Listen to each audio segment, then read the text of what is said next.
తెలుగు పద్యం, తెలుగు తేజం.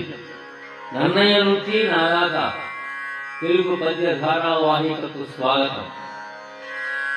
మహాభారత ప్రాశస్త్యం. ధర్మతత్వజ్ఞులు ధర్మశాస్త్రంబని,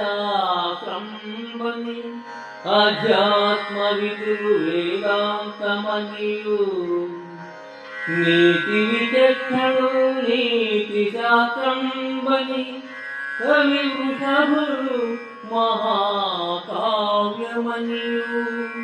లాక్షణికలు సర్వలక్ష్య సంగ్రహమని, ఐతిహాసులు ఇతిహాసమనియు, పరమ పౌరాణికుల్ బహు పురాణ సముచ్చయంబని మణిపునియాడుచుండ, వివిధ వేద తత్వవేది వేదవ్యాసుడాది ముని పరాశరాత్మజుండు, విష్ణు సన్నిభుండు విశ్వజనీనమయే, పరగు చండచేసి భారతంబు.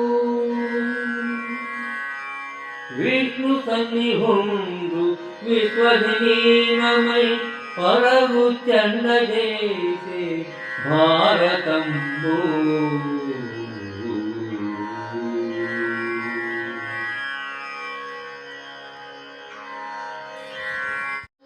మహాభారత ప్రాశస్త్యం వివరించే పద్యం ఇది.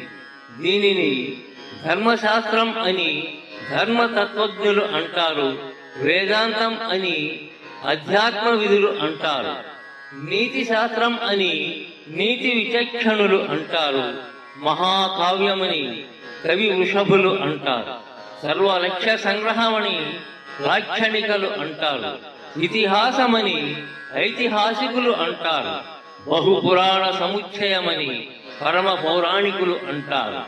దీనిని పరాశరాత్మజుడు విష్ణు సన్నిభుడు అయిన వేదవ్యాసుడు రచించాడు.